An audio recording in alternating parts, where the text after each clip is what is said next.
Welcome back to Straight Talk with Billy Kay. In our first segment, we talked with Bonnie Hargrove, who's the director of the Center for the Arts at University of South Carolina Historic Beaufort campus. Our focus then was the impact, or the attributes of having an arts college in Beaufort and the Center for the Arts and what it brings to the community. But what we're going to focus on today is really the students. Typically, people think schools, students. I think schools, assets to parts of a community, integrated part of a community. And that's why I decided to link the two. With me, I have Emily Yaden, who's a senior, and I have Jonathan Goebel. Jonathan is the program coordinator for Studio Arts at USCB Historic Campus.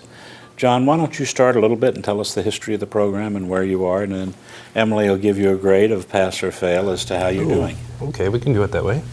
Well, I came here in 2007, and I came here with the charge of creating a Studio Art program.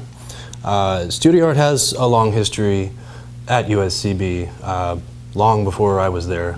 And so it was really for elective purposes. Students would take it as a fine arts elective. So when I came in, there were some facilities in Beaufort. Actually, there was one building.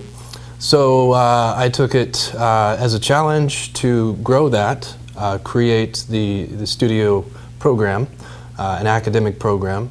And over the course of 3 years, we assembled a few more studio spaces with some grant money.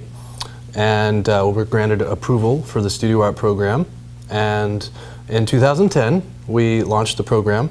And we started with 7 studio majors. And over the course of 2 years, I'm happy to say that we have nearly 50. And we have students from all over South Carolina, Georgia, and states as far away as Virginia and New Jersey. So we are bringing in students from all over. And tell us just a little bit about what a Studio Art program is. Okay, Studio Art program. We use the word art. Art, yes. Loosely, so. Yes. Studio Art program would be a studio discipline, which would be painting or drawing or something with your hands. So the disciplines that we have right now include drawing, painting, ceramics, design, digital photography, printmaking, and we continue to grow as students ask for other things and as we continue to make ourselves more competitive. That's terrific. And what drew you here? Originally I wanted to do marine biology, and then upon coming to USCB I couldn't do that, and so I ended up taking a Studio Art class, but art was actually always my second choice. And in 2010, when I was my second semester my freshman year, I did take one of the intro art classes, and it was a graphic design class, and I really liked it. And so when I heard, oh yeah, we're getting a new Studio Art program, I was like, well, I'm going to go change my major right now. And so I did that, and now I'm a senior, and I spent a lot of time in the printmaking studio and in the Mac lab, just working on everything that I like to do. So. And the print studio is what? The printmaking studio is where we do intaglio, like use copper plates and etch them with ferric acid and print them on paper with using spread ink over that, wipe the ink off and print it through a press on paper. Basically take centuries-old technology and utilize it to make art. Right, that's like the program that for the tricentennial. Yes, that's exactly what we used, was the intaglio process for the Beaufort Chronicles. So isn't it funny that you spend part of your morning using the old processes, and then all of a sudden you're sitting in front of a Macintosh computer where you change things instantly and make them almost out of nothing? Well, what's interesting now is we're actually combining the two processes together. Last year, I believe, we acquired 3 or 4 large format printers, Epson printers, that we've been using in printmaking and other aspects of the arts department to create fine art utilizing digital technology along with old technology. So that's really kind of a new direction for printmaking, and it's one of the things that we've integrated into the curriculum recently. Now, our students, it gets confusing because we have the 2 principal campuses, plus I think some outreach on Hilton Head and even into Jasper County. But do students, if they're in the system and they want to major in studio art, they are going to come to Beaufort? Is that how it's set up? Yeah, what we've tried to do in Beaufort, at the Beaufort campus, is actually starting this semester, is to create a cohort schedule so that students can come here, they can move here, and live here, and take all of their classes here, versus having to commute back and forth. And students still do that because they want to take classes that we don't have on this campus, or they want to double major. So a lot of students opt to do that. But we do have everything now set up where students would come here and the entire art major would revolve around being on this campus. That's terrific. And we're going to have a dormitory?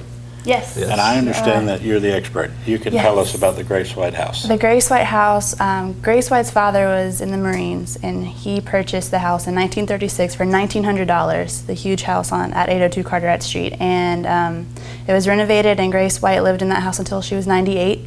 And then the university acquired it. Now it's going to be dorms for up to 16 students, and it's amazing. It's beautiful inside. So I I'm happy. visited last week. Nice kitchen. Yes, it's cute. And who's going to live down in the basement?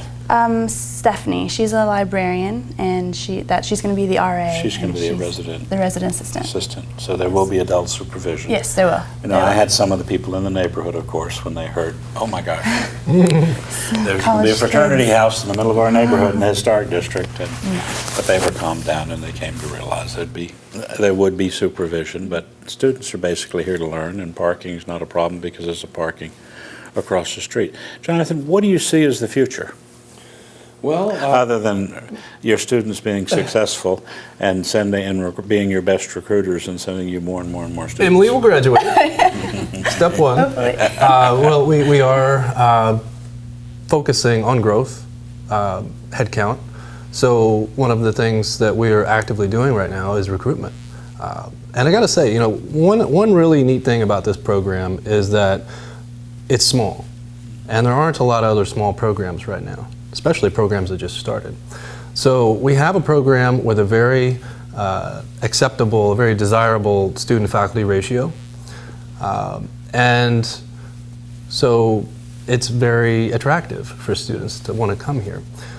So one thing we will focus on will be getting more students here, and also to grow the program offerings that we have. So one of the greatest things, I think, and you might have mentioned this earlier, was that we have these scholarships available now. So we have about $250,000 of scholarships for art majors. So we plan on growing our student headcount with recruitment efforts, and also adding new facilities as the students warrant it.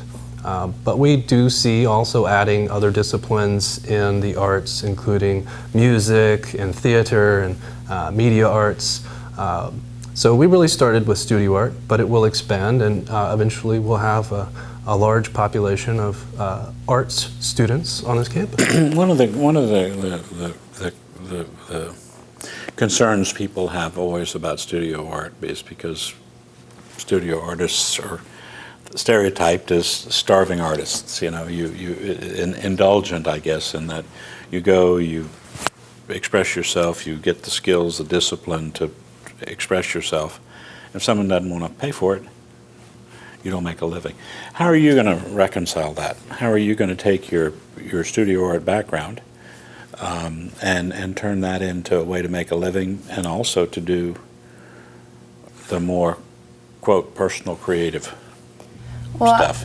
I am lucky enough to have the Mac Lab and the printmaking studio, and so I can take graphics and I can learn how to do web design and things like that, and go into advertising and marketing, and with websites and everything. I think that's where everyone's leaning to anyway. Sure. So I'm hoping to go to something digital. So you can take the concepts of art, use the computer to commercialize in a futuristic them way, to someone right. else's advantage. And one of the things we try to do too is give students a very well-rounded experience at the university in the major, because they need to be able to be versatile when they graduate. Because, as you mentioned, it takes several years to establish yourself as an artist. Sure. And one of the nice things about Beaufort is that it's an arts community. We have 15 galleries downtown, wonderful art scene, support for the arts, and So this is a good place to be as a graduate of our program. Unfortunately, we're running out of time, but one last question. That is, I'm sitting in the audience, and I say, I've got a grandchild, or I've got a child, and this might be the perfect match. It's small, they're going to be in the front end, lots of individual attention, flexibility to develop a program. How do they find out about this? Who do they go to? We have a website. It's www.uscb.edu/art. You can contact the university as well. It's 843-208-8000. We'll get you the switchboard. And we have a wonderful studio art website, so you can get your details on there. And I'm Jon Goebel. Again, you can contact me. Just ask for me when you call the switchboard. I'm happy to do tours and meet with people. Thank you, John. Thank you, Emily. Thank you. Thank you for joining us.